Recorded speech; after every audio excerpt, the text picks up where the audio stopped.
नीरव, ये चेयर आपके लिए ही है, प्लीज बैठिए। हाँ नीरव, हम सब चाहते हैं कि आप ही गेस्ट ऑफ ऑनर चेयर पर बैठे।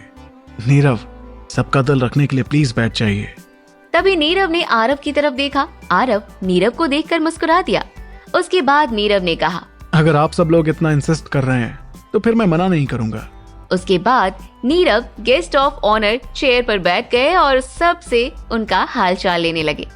हम सब लोग अलग अलग पार्टीज में ना जाने कितनी बार मिल चुके हैं, लेकिन ये फर्स्ट टाइम है जब मैं आप लोगों के साथ एक ही टेबल पर बैठकर खाना खाऊंगा।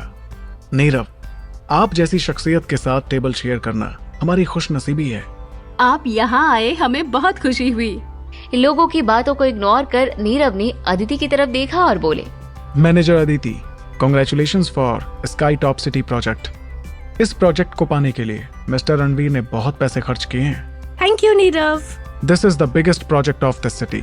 मिस्टर रणवीर इसमें अपनी जान झोंक देंगे। बिल्कुल सही कह रहे हैं आप, ये हमारी कंपनी का सबसे इम्पोर्टेंट प्रोजेक्ट है।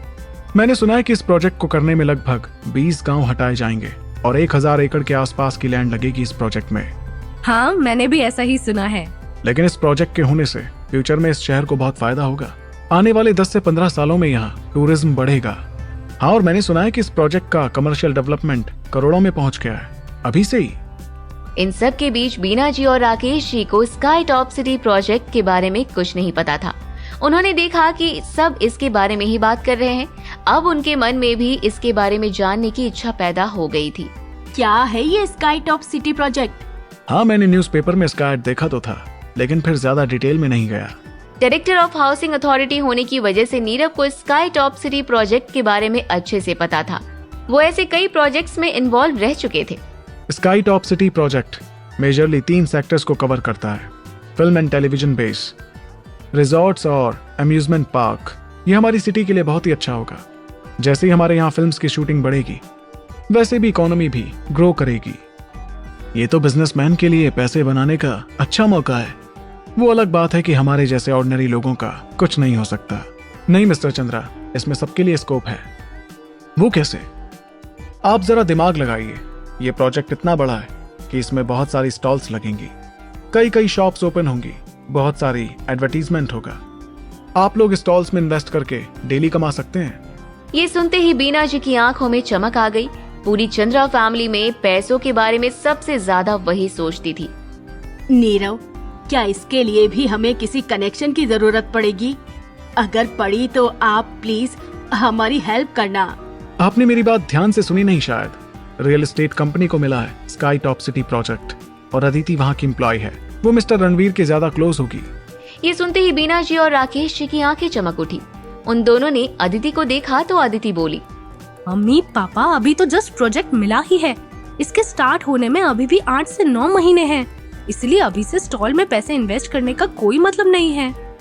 तभी वेटर ने निखिल को आकर बताया कि बाहर एक गेस्ट आए हैं। निखिल ये सुनते ही बाहर की तरफ दौड़ा और थोड़ी देर में वो अपने गेस्ट के साथ अंदर आया। उस गेस्ट को देखते ही बीना जी और राकेश जी का गुस्सा 7वें आसमान पर पहुंच गया। वो कोई और नहीं बल्कि राघव जी थे। अंदर आते ही वो बोले, लेट आने के लिए मैं आप सबको सॉरी बोलता हूँ। एक्चुअली ट्रैफिक इतना ज्यादा था कि मैं उसी में फंस के रह गया। जब राघव जी टेबल के एकदम पास आ गए तब बीना जी बोली, दीदी, ये यहाँ क्या कर रहे हैं? इन्होंने हमारे साथ क्या किया है, क्या मैंने आपको बताया नहीं? बीना, एक बार शांत हो जा, फिर समझाते हैं। आप इन्हें बुलाते या फिर हमें बुलाते। इस तरह दोनों को बुलाकर मेरी बेइज्जती नहीं करनी चाहिए थी। राकेश जी, क्या आप दोनों एक बार शांत होकर मेरी बात सुनोगे? सबसे पहली बात, निखिल ने ही राघव जी को बुलाया है। राघव जी ने निखिल के प्रमोशन में मदद की थी, इसलिए वो उन्हें धन्यवाद कहना चाहता था। और दूसरी बात, राघव जी यहाँ आकर आप लोगों से माफी मांगना चाहते थे।